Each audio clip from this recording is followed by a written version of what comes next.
I'm going to share with you this morning, first of all, my story. I'll warn you, it's very personal, candid, at times scary account of what happened to me and my classmates.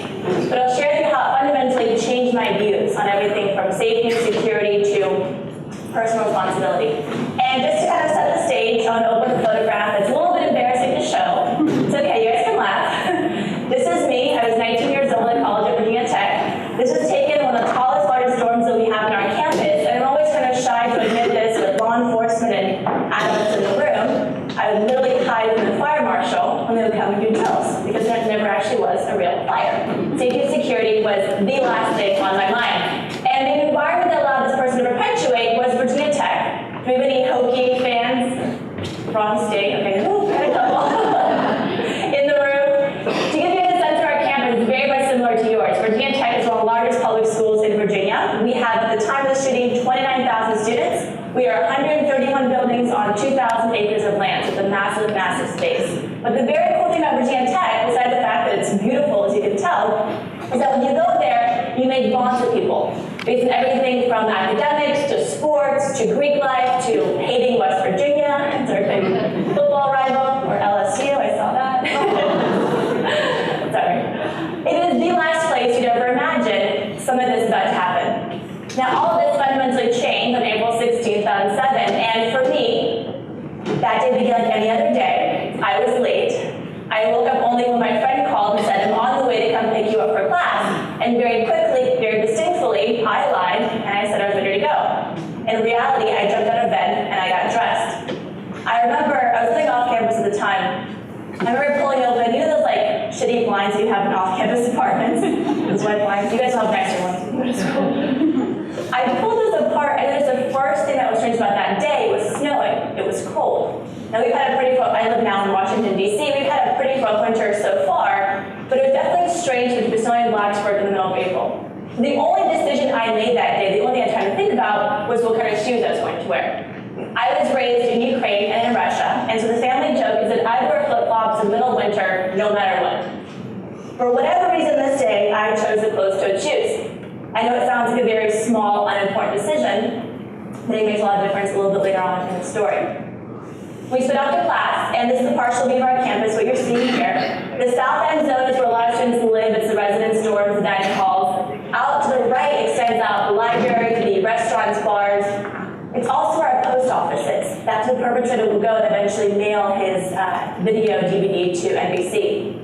Virginia Tech is a core cadet academy, so the drill field is about the size of an American football size field. It's where our cadets do their practices. And we park up here in the northern lot where the campus is pretty bare and desolate because, again, it's a cold Monday, snowy morning. People are either in class or in bed. And we quickly made our way towards Norris Hall. If you've ever seen any kind of debriefs or media accounts about the shooting, you've probably seen this picture before of the building in different ways. I always want to pause to say what an insignificant building this was to me personally at the time. This is my first and only class ever inside Norris Hall. Norris is an engineering building. It is 3 floors with a basement. If you think about the building strategically, police have since described it almost like a fortress in that it's L-shaped, first of all. So what you're seeing here is the shorter part of the L. Imagine a longer part that extends out this way. The entire building only has 3 exits. Those doors, which have since been replaced, are very, very thick. The walls are very, very heavy. And the windows that students are trying to jump out of, as police try to get into, are very hard to break. So if you're trying to trap someone in place, logistically, it's a good building to do so. My memories were always right at the front of the building, pull open the heavy door, make a sharp left, and go upstairs as quickly as possible because I was usually late. Call in my friend who had passed away. So we actually went to the back of the building, the 2nd floor, and this is what we saw when we got there. This is a renovated image of Norris Hall. Back then, what you would see is white stark walls, very narrow hallway. It's a science building, so imagine, kind of very stark. Not a lot was kind of hanging on the walls themselves. The only difference was there was a coat rack above where the water fountain is on the left side, where the perpetrator put his backpack and his coat. When we got there, we had to count down the doors, see which one was ours. I joke, we hadn't been to class that often, so we didn't really remember where the classroom was.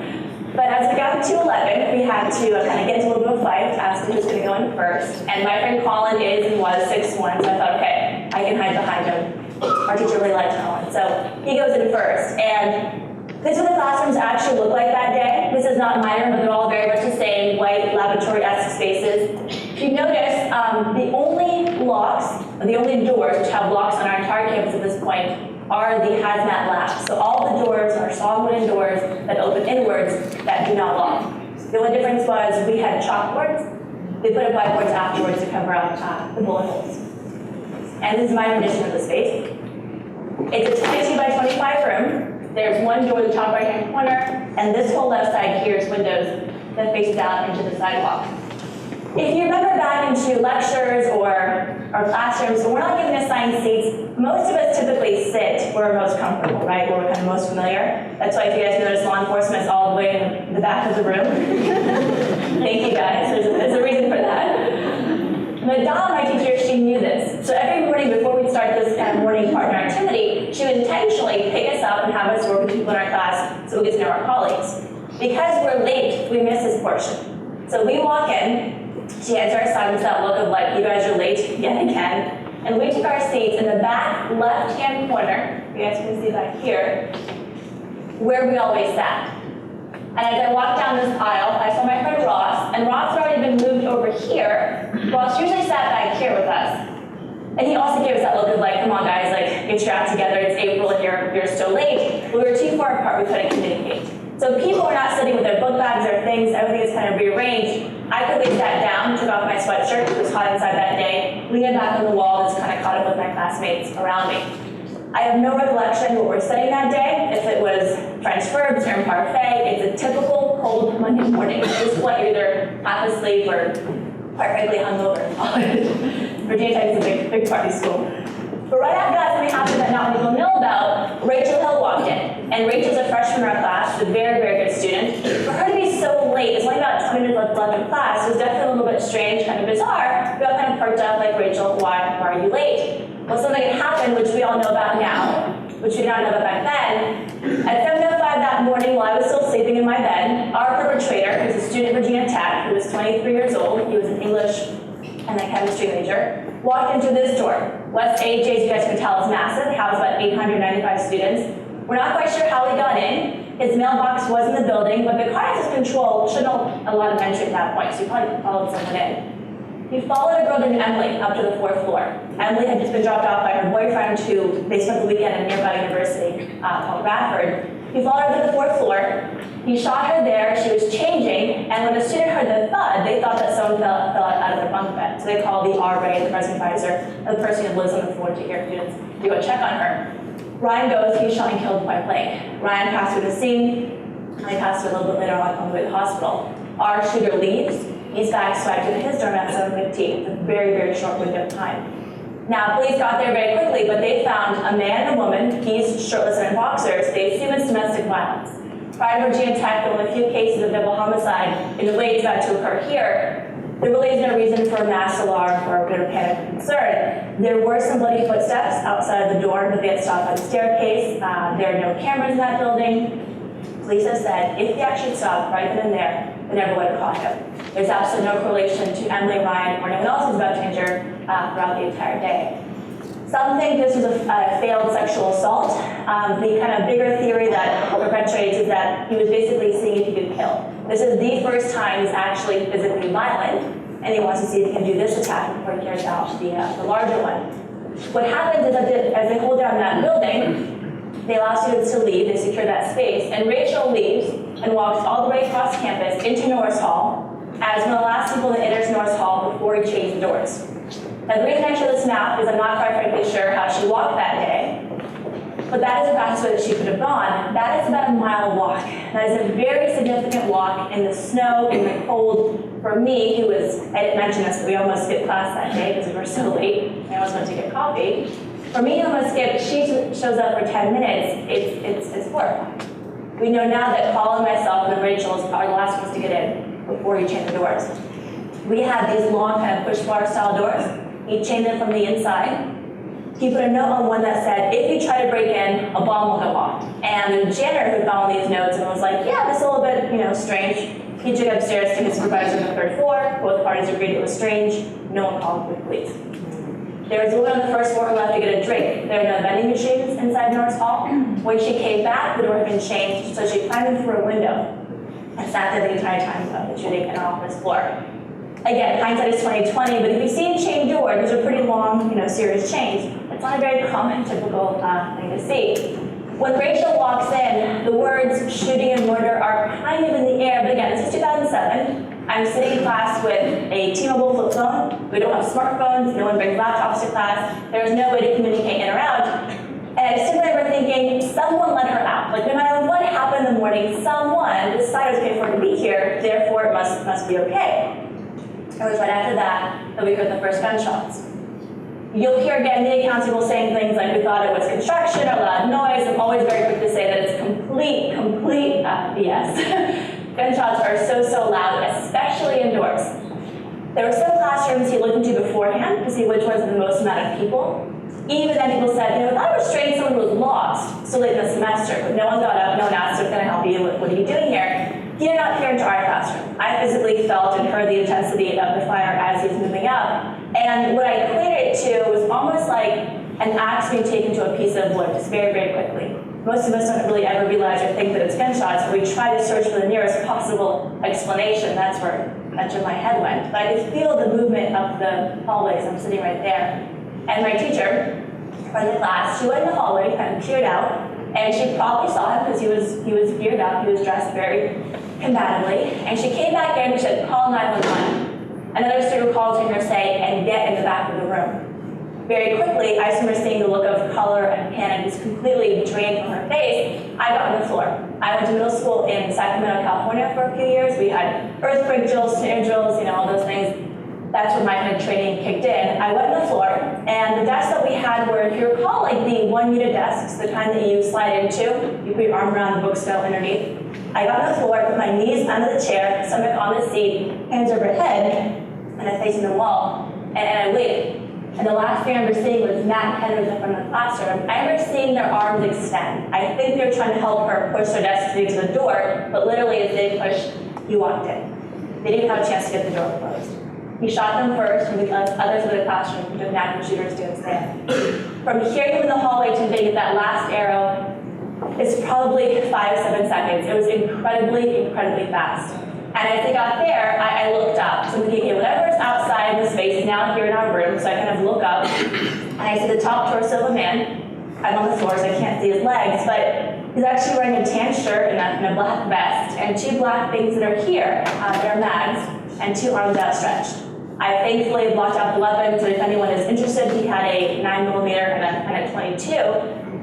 He doesn't say anything, he doesn't pause, he literally just starts shooting. It's very quick, it's very methodical, it's very purposeful. He goes down those people one by one.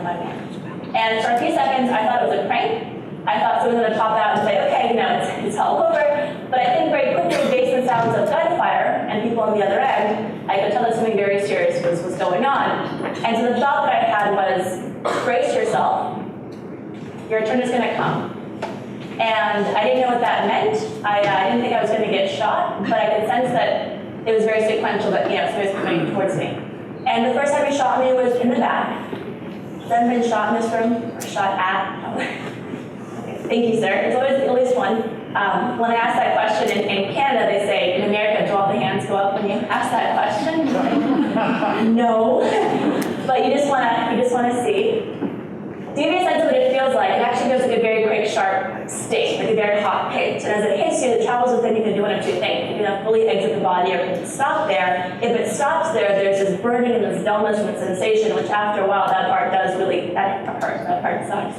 But the initial impact, what happens is your body tries to protect yourself with adrenaline and anxiety. It kind of washes over you. So obviously, depending where the entry wound is, you can fully survive it because you just kind of take it and sit there. He left our classroom. He's actually had the shorter part of the L of the Norris Hall kind of blocked off, so he went room by room trying to gain access to other rooms. And while he's gone, no one in my classroom is really moving. Over the course of the entire event, every single person but one will be shot. The minimum is 3. One person was shot 19 times. So it's actually very quiet. I remember hearing cell phones ringing. I remember hearing coughing. And the thought that I had was, why is she being loud? Because my instincts were to get down and stay very low, and I had full faith that as long as I held on to mind of the bargain, which was kind of pretending to be dead in that space, someone, by law enforcement, would come and rescue her. So I thought, why is she kind of outing our location? And I kind of looked over. In reality, she was passing away. When he came back the second time, it was much scarier the first time. Because the first time he fired so quickly, we really had time to respond. I do want to stress that our classroom, our situation, is the worst case scenario, that we had no notification that something was even going on. To give you a sense of how quickly it happened, there were some people in our classroom who were found sitting upright in their desks, how they were when you first walked in. In most of the cases, you will have that time to be able to respond if you're thought about it and you're trained to do so. But the second time, you could tell he was looking to see he was alive, because there was more time between the shots. And the stupidest thing I did the entire time was, at one point, shut over my head. And thankfully he missed, but I looked up. I looked up to see where the bullet hit the wall, and it was like the white cinder block kind of walls. And the debris fell and landed in my arm, and I breathed that in.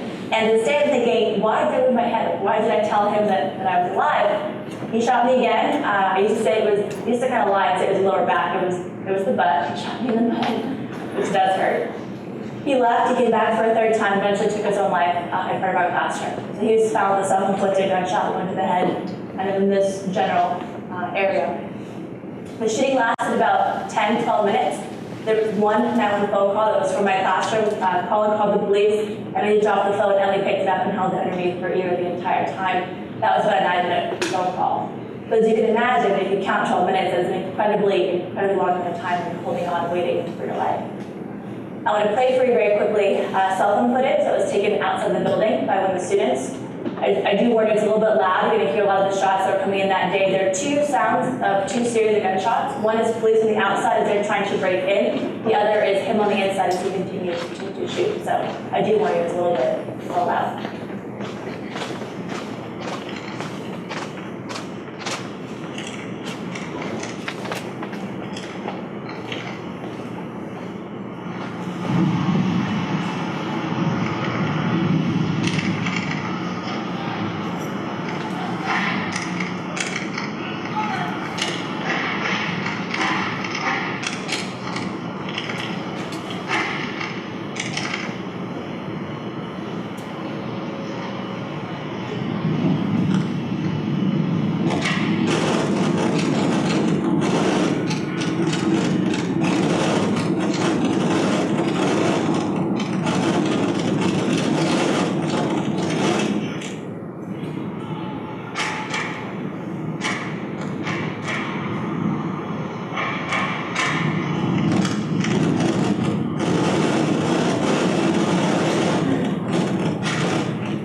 Feel free to take a heavy sigh of humor. I know it's a very hard thing to watch on a Monday morning.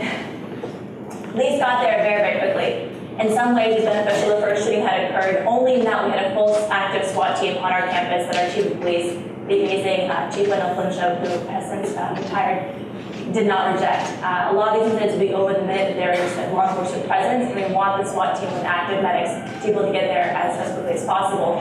The issue with those doors, those heavy solid wooden doors, they were not able to break through. They had shotgun rifles, they were able to kind of breach them open, but the issue was just the chains. You can imagine they had 30 kids on one door trying to break out. As they were trying to break in, the officer said, I didn't feel comfortable taking the shot.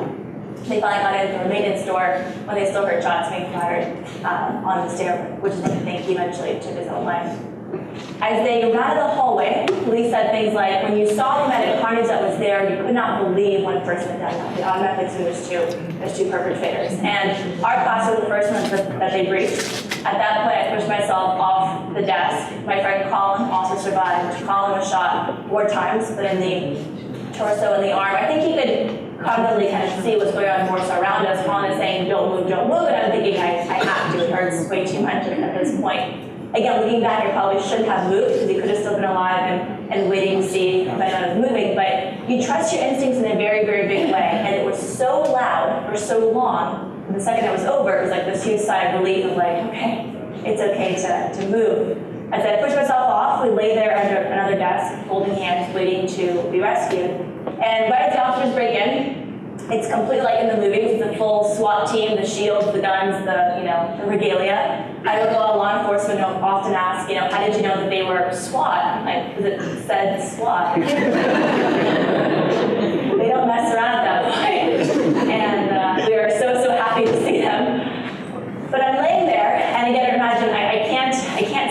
I can hear, and I can smell, and I can see somewhat. And the first thing I heard the officer say is, "We have a lot of blacks in here." And I'm laying there thinking, like, that's a weird thing to say, right? When police break into a scene, they have anywhere from 10 to 30 seconds to triage each one of us based on the severity of our injuries. So if we're green, it means that you're fine. Yellow is you're injured, but you're not primary priority of life-saving. Red is critical. I know one officer announced either red or dead, and they try to get you out. Black means that you're deceased. The fact that he called our room so quickly, it is horrifying. We lost 11 students, and my teacher lost 12 people out of 19 in 12 minutes. I share very quickly the individuals from my classroom who passed away. Caitlin Hammerman, Austin Cloyd, Rima Samaha, Matt Laporte, Roth, Rachel, Madame, Henry Lee, Danielle Perez, Aaron Peterson, Mary Reed, and Leslie Sherman.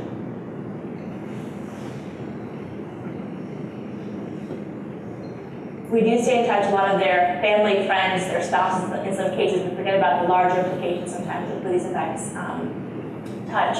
In total, he killed 32 people. There were 2 in the morning shooting, 30 an hour, so it is the worst school shooting committed by a single perpetrator in U.S. history. If you're curious as to what happened in the other classrooms, there was one group that's not on here, 205. There were 10 students at the other end of the hallway that barricaded the door. 2 went in the hallway. They thought it was construction. They were telling the guy to please, be quiet, we're taking a test. And in the hallway, he shot at them. Thankfully, he missed. When they ran back in the room, they said, by the look on Teresa's face, one of the main girls, they could tell that something was very wrong. They ran up to help her. They already had 2 tables by the door. And each classroom attack also has a podium. So they put one table against the other, pushed against the door, sat down, and used the pressure between their legs and the door to keep that door closed. Now, what's horrifying about their account is that when he tried to come back, they felt him kind of push his way in. He failed. He shot through the door, and thankfully not down where they were at the bottom. They heard him reload and leave. In most of these cases of targeted violence, they will not try that hard to gain access to a space as long as you put up any kind of time delay or barricade, which is exactly what they did. In the German classroom, the teacher held the door closed for some time, and in that moment, one student, Jake, saw the windows as an exit, and he ran for them and he jumped. It's a 19-foot drop from the windows down to the sidewalk, so they had broken limbs, arms, as you can imagine, but they survived, but 4 perished in that classroom. I can't tell you why he came into our classroom 3 times. I unfortunately can't tell you why he picked April 16th or Norris Hall. There's no correlation to anyone that he killed. We are all unfortunately symbolic victims. In a lot of these cases, they're trying to talk a little more about this later. They're trying to injure as many people as possible. Because the theory of why he came back into our classroom so many times is that he had no one was kind of, there's no pushback. We had no way to respond. The third time he came in, the ballistics, the way he shot was much more, you could tell he was angry. It was much more kind of chaotic. You could tell it was about to be over. As we're finally picked up, I'm kind of laying here on the right side of the hallway, and as you can imagine, it's complete chaos. They don't know if there's 1 shooter or 2. It took them about 3 hours to clear the building because the students that were hiding in there did not want to come out. 205, the one that barricaded, is all the way at the other side here of this hallway. Police had to kind of put their badges underneath the door just to alert them they were not the perpetrators themselves because they weren't going to open the door, which I can't blame them. Thinking about evacuation procedures for law enforcement, unfortunately, as those were taken out, those students, they came out this way. They unfortunately saw everything that was happening in the other rooms and the students who were there.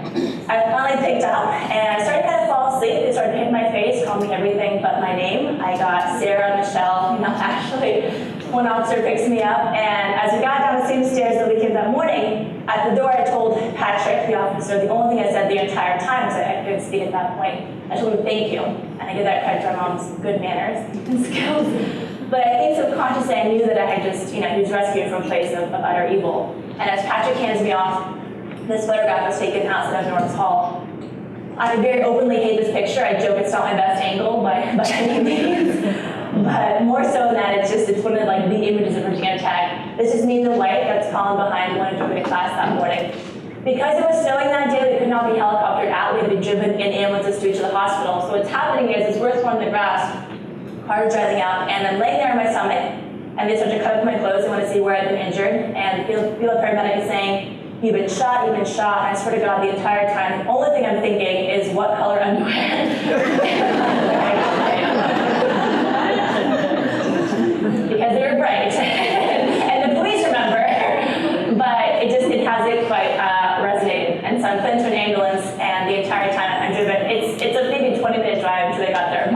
doctor with Derek, who was the EMT. Derek is hitting my face, telling me his name, saying, Kristina, what major are you? Your eyes are so pretty. I was like, shut up, just like, put me out. Because it hurt at that point quite a bit. But we didn't realize they didn't want us to fall asleep because we may not ever actually wake up. And so I was actually able to another survivor of no recollection of her being in the car. As I got to the hospital was when they called my parents. And as you, those of you that remember where you were that day, how the news came out, how the media reported was there were 2 fatalities, 4, 6, and the numbers started to rise. It wasn't, at 32 quite yet. At about 11:15 that morning, my mother really had no reason to be concerned. My mom was actually the dry cleaners. She was an FBI agent at the time. She was not in for many years. She left since, but she just had my brother, he was 8 months years old at the time, now 9. And Dr. Randy Lester, my surgeon, called, and he told her 3 things.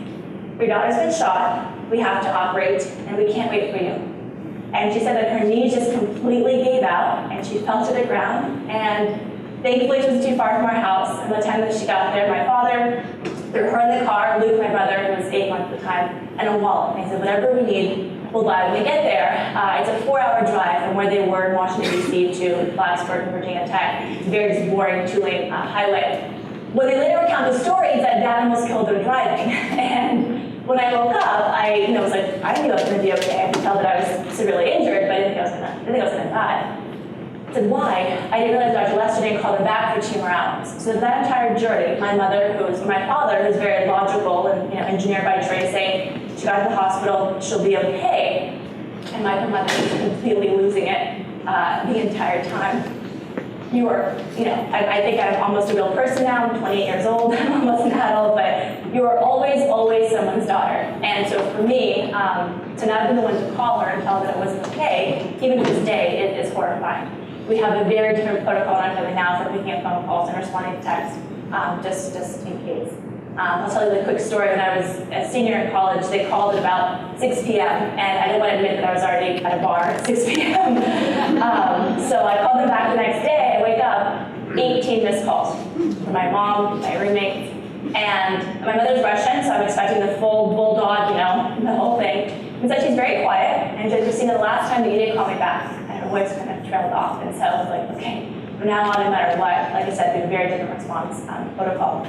But the hospital was a zoo. We had media pretending to be clergy. We had governors, football coaches, everyone else trying to come and visit. It was chaos.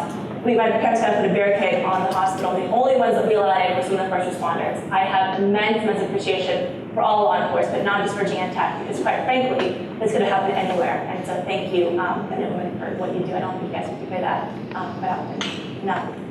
The girl to my right is Hillary, so also one of the survivors in my classroom, with a very similar scar. The reason why I talked about where I sat that day was, if you remember the map of my classroom, everyone who survived was in the back right-hand corner of the classroom. Unfortunately, the way that he came in, the way he had access to the space, he physically could not get over to us. There were too many things, people, book bags, desks, that had he been able to come over, he wouldn't have missed, which is kind of why I talked about our location that morning. I was shot 3 times. I was shot twice in the back, and the third was a ricochet bullet that went in the back of my toe. And the reason I mentioned those shoes, those ugly plastic blue shoes, was the hardness of it stopped the bullet from kind of fragmenting further. So I'm happy to report I have a very normal looking toe today that I'm not going to show you. People always ask to see it, there's nothing there. I did not go back to Virginia Tech that semester. I got the best GPA ever that year. I got to pick my own grades. And I was honest for the most part. Except for bio, that was never going to happen. So I gave myself a B+. But that's me meeting my cousin for the first time. He was born April 18th. And so that summer I just spent learning how to recover and how to walk and talk and eat. I lost 2/3 of my right kidney, my gallbladder, and parts of my large and small intestines. So my mother at one point finally told the nurse, like, yeah, it's okay, she got shot, but at least she finally lost those 8 pounds. And the nurse was like, were you fat before? I'm like, no, it's just mean. It's just really, really mean. But by July, I was walking. I could walk on the toe, I could run, and do things like that. And so I felt like people asked me, why would you ever go back to this crazy institution? Unfortunately, Virginia Tech, we had a lot of other incidents. We had a beheading on campus, we had other kind of incidents. I want to stress, Virginia Tech is not to blame in any way. We had a very, very unwell individual who fell to the cracks in a very big way. So for me, it felt like the right place to go back, to heal, to be with my family, well, my college family, my friends, and my teachers who really understood what actually happened that day. If they could just get the chance to visit, we have a beautiful memorial on our campus. It's 32 Hokie stones, one for each of the individuals who lost their lives. I get asked quite a bit, when did you get over it? And the reality is you never quite get over it. You find a new way to live and to cope, and it's kind of finding a new normal. For me, the first year was spent kind of in avoidance. I didn't really want to go into Norris Hall. I avoided things that felt like it. I would always, and still do, sit in the back of a classroom if I can. You want to have some time and space from yourself and the door just to be able to see what's happening. I'd be very vigilant in my surroundings in ways that wasn't always healthy, kind of looking at doors and exits. And it wasn't until about a year after that I found myself crying off campus. And that thing triggered me. I knew what my triggers were: loud people or suspicious people, noises, things like that. I started bawling as I Googled PTSD, and sure enough, I was like, yep, check, okay. I went to counseling for about 2 years. Every single session was, okay, tell me what happened. And I learned that we tell ourselves stories about our trauma, and the more that we can unpack those stories and give them new meaning and new associations, the more we can kind of put a more positive spin on them. So I don't ask myself questions anymore of things like, why did this happen, or what if we hadn't gone to class, or things like that. The only issue of the whole event that I really haven't been able to, I don't think I'll ever fully get over, is I wish I was the one who was called my mother to tell her that I was shot, but it's okay, we'll get through it. I also spent a lot of time debriefing with law enforcement. A lot of times we don't think of them as first responders, but they're also there at the same scene. And police have this mentality of, well, it's my job to respond and to go in there, but no one prepares to walk in and see 30 deceased people or 17 kids in any capacity. So for me, it's very important, and years after it's still happening, to go back and ask them, what happened? How did you guys enter the building? What was the logistics? How was I seen? What did I look like? Because it was a very, very illogical event, and to give it some perspective was helpful. There were 17 of us who were physically injured, who were alive at the time of the shooting, at the end of the shooting, and we all came back to Virginia Tech to graduate and finish out. There's some of the other survivors. And so we learned actually as we got together that we had pretty different experiences, even though we were in the same space.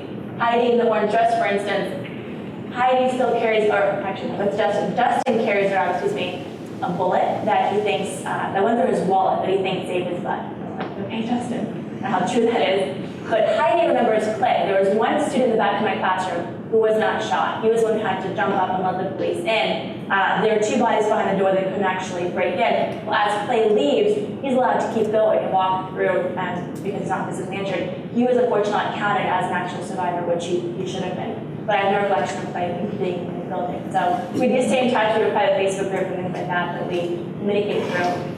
My work now is my foundation, and I did not intend to be in campus safety. I thought I was going to be a lawyer after college, and so I realized I'm way too nice to be a lawyer, but by all means, sorry to all the lawyers in this room, none. I said that in a group of New York prosecutors one time, and there was not a peep, there was not even give me something, guys. But one thing I will tell you about school shootings is after something like this happens, you get a lot of stuff. People send, quite frankly, a lot of crap. People send cheese trays, blankets, cards, flowers. It is all very much appreciated, but at a certain point it also becomes a burden. Because for instance, in Sandy Hook, they had to hire someone to watch all the teddy bears that were just being sent to them as gifts. That takes resources and time. I don't mean to be crass, just send money. It's totally fine. Because you never know what the family or the institution will need afterwards in the recovery process. But we work with schools, universities, high schools on 3 areas of school safety, so response, prevention, and recovery. And I want to touch on the prevention side because that's the part that I'm most fascinated by. I talked to a lot of students and teachers and faculty and staff, and there's one study that came out a while ago actually, but it's still the largest federal study of school shootings ever done. And there's a couple of things that came out of it that I see as huge misconceptions of how we think about school shootings. The first one is that in these events, no one just snaps. Most of the events are premeditated attacks that are planned anywhere from 2 weeks to a year. Some of you might be too young to remember Columbine. Is over here. Columbine is a school shooting that happened in Colorado in '99. Columbine was supposed to be a bombing. They had bombs that were set in the cafeteria, and the guns only killed the kids who died in the original attack. But perpetrators actually go down what's called the packet of violence. And so it's anywhere from 4 to 6 steps, and it's basically the person who has first an idea, then they research how to carry out the attack, they research it through social media, YouTube, Twitter, things like that, to actually planning it, acquiring weapons, making hit lists, looking at buildings to actually carry it out. On the pathway, there's a thing called leakage, it's an FBI term for information. It's information that falls down between the cracks that is discernible to all of us. That could be something as simple as seeing a door that's chained, that shouldn't be chained, because someone wants to see someone not ever actually report that. A door that's left ajar, because someone wants to see if they can come in that way at a different time. to someone leaving a note saying, I'm victim of a school shooting and writing it on a chalkboard. We have to report that information to law enforcement because they can only respond to what they know. The other one in that, and this is K through 12 school shooting, but still pretty relevant. In about 2/3 of the case I looked at, more than one person had information of the shooting before it was going to occur. And the person had this information, often it was not the principal or the law enforcement or the president, it was the janitor or the student on the ground. They went back and they interviewed some of these kids saying, why didn't you report this information? And they said things like, well, he talked about committing a school shooting while he was laughing eating pizza, so I didn't think it was going to happen. In one case, a parent told them, don't mind, it's none of your business. And so to me, this is a huge potential to show that people on the ground, we as civilians, can be huge stakeholders in helping law enforcement practically collect information to get in the hands of the right people before an attack even occurred. This graph, which I know is not very pretty to look at, kind of brings it all full circle for me. These are all the communications about our perpetrator at Virginia Tech 2 years before he opened fire. Now, if you notice, some of these are one-way errors, some are two-way errors, but what's happening was his roommate took him out to parties, and he would sit in the center of the room with a knife and stab a semicircle around himself. And so they stopped inviting him out to parties pretty quickly after that. His English department, at one point, a quarter of his class was not attending class because he was deemed creepy. People often ask me, did you ever know him? Did you see the individual? Tech is 29, 30,000 people. No one knew him very well, unfortunately. But no, I didn't see him. But if a quarter of a class is not coming to class because someone is that, violently or suspicious, that should signal something. When the teacher asked law enforcement what she could do, she never actually gave over his name or information, so she misunderstood certain privacy laws. What was missing here is that people are communicating in silos and not in a proper threat assessment process. What this kind of came out to me in a professional setting was developing an app called LiveSafe, and it's a two-way communication tool between the students, the teachers, the staff, and the public safety department of the campus. Kennesaw State has it as well. Please download it if you haven't already. It's available on iTunes and Google for free. You can report everything from someone drunk in public, just asking a question, to a sexual assault. It can be anonymous as well. You can add picture, text, video, and they can chat directly with you through the app. If you hit the top logo as well, a lot of emergency management information. So what do you do in case of a fire, active shooter, tornado, things like that. And again, it's fully available to you guys now online as well. I want to share this in the lessons learned from Virginia Tech. Again, there's many lessons learned, but from me, in a personal standpoint, one of the biggest things I learned is that if we're talking about school safety, whether it's ensuring school safety or hospital safety or church or movie theaters, things happen everywhere, unfortunately, as we all know, it has to be more than just law enforcement. We have to partner and reach across these boundaries to include the parents, the students, the teachers, and staff, as well as law enforcement as well. And on a civilian standpoint, we have to prepare ourselves. One of the scariest things that most people don't talk about when we talk about active shooters or active threats is at the end of the day, it's really up to us. No one else telling me what to do in that classroom, and unfortunately my classmates and I had no opportunity or even time to prepare. These events are extremely low frequency, but they're very, very high impact. And the cool thing is that you guys right now have the potential, the capacity to plan preventively, practically, on what you're going to do. A threat assessment team is one of the other things that I took away. It is a care team, which you guys have on your campus as well. They're called care teams, behavioral intervention teams. They're multidisciplinary teams that look at people of concern, give them help before they need it. Most people will not go down that whole pathway to violence to the point where they're going to be violent. We can get them help beforehand if they can be seen beforehand. One question we get pretty frequently is, what do you report? What do you actually speak out, and what feels right and what doesn't? The bottom line answer is whatever feels suspicious. We all know when someone doesn't quite feel right, something stands out. Honor that feeling. That feeling is fear. That feeling is telling you something isn't quite right. What you want to look for is any kind of change in behavior. Someone who might be really stressed, anxiety prone, going through a tough time, whether it's financial issues, divorce, a breakup, failing school, not having a job prospect, things like that. A really important thing to think about here too is you don't have to triage it. A lot of times we hear, well, I'm not sure so-and-so is capable of doing this, or it wasn't really a big deal. There are trained people on your campus who will anonymously take care of that information and make sure it's seen in an appropriate way. Because the reality is, you might not be saving someone's life right now, maybe saving someone's life in a year or 2 years, or 3 years. In the worst case scenario, I do want to touch a little bit on how to think about active shooters, because if you do find yourself in a situation, you do have to have a plan for what to do. And some characteristics people don't really think about is that there is no, first of all, there's no profile of an active shooter. There's no demographic. It's usually males, unfortunately, for whatever reason. But we can't stereotype people based on what they wear, and the music they listen to, and things like that. We can only look at their behaviors. But the thing is, they happen everywhere, as you guys well know. They happen in theaters, usually happen in retail places, so malls, FedEx buildings, as we know here, and the schools as well. The thing about them that's really interesting is they're really highly dynamic. They can change very quickly and move very quickly. The motivation of an active shooter is to kill as many people as possible. I know it's like horrible information to have to relay, but if you can put up any kind of barricade, time delay, or just get out, they're not going to try that hard. So how do you think about your personal response plan? This is something that I do as I travel. I spend a lot of time in airports and hotels. Is first of all, what I did was I talked myself out of it. I told myself that it wasn't gunshots and it wasn't a loud noise. Think about, if you hear a loud noise, especially one or two, honor that feeling and just go check or close the door or get out. The first step of getting out is thinking about know your exits. Wherever I go, I still think about having one or two ways to evacuate or to get out if we had to, because most of us always go to the same door we came in the same that morning. Mentally practice going to your classroom a different way, or your business, or even your house or your dorm. Secondly is hiding. You want to conceal yourself in a way that still gives you some options for movement if you had to get out, but just creates that time delay. So thinking of, do you have a podium? Do you have a bookshelf? Something you put up against the door if you had to. Because like I said, they're not going to try that hard if you really get able to even lock that door. Be cognizant also of doors that open the other way. If your door opens outwards, you would have to put up a pretty tall barricade because they can just they can open it, unfortunately. The last one is called takeout. People refer to it as also fighting back. I want to say that really don't stress it too much, because if it actually happens, you will know what to do. You won't have that much time to really have to plan for it. But mentally thinking about, do you have books? Do you have flagpoles? Do you have that in your classroom? What could you do to really fight back, and could you do it? The utmost thing at the end of the day is to trust your gut and know that and commit to it, because really whatever you do, it will be the right option in that space. Thinking about law enforcement, be prepared for how they're going to come in. They're going to be very aggressive. They're going to assume that we're the perpetrators. They're going to assume that we might be a threat, so keeping your arms open and being able to answer any information they have or give them questions. For police, when I talk about response, it's being able to also think about, just be cognizant as you break in, the things that you say, the things that you say around us, we'll be able to hear and take with us. I talk about them calling codes and triage. There was one girl in another classroom, I recall hearing them say, leave her, she's not going to make it. And she did make it, yeah. And at the end of the day, she's fine, we're just happy to be alive. But understand the things that you say in those moments can really impact our recovery in the long term. And so if you have a moment to stop and say, I see you, I'm going to come back for you, you want to give someone the utmost will to live. In most cases, they're going to step over us because they want to make sure the person who has the gun is taken out.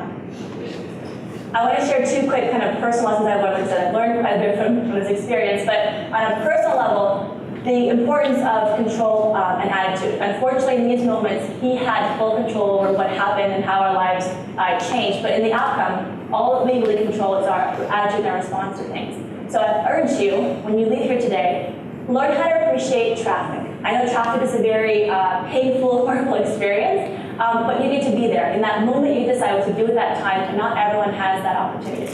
The second one is I ask you, now you have this information, what are you going to do with it? It is not enough to leave here to think that I'm funny or crass or just to be inspired. We cannot prevent, or we cannot change, unfortunately, what happened in Virginia Tech, but if we can prevent one more life from being lost, whether it's going to your parents, your students, your chiefs, and talking about how prepared are we, what have we done, that will be worth, and we will not fall there for naught. Thank you guys very, very much.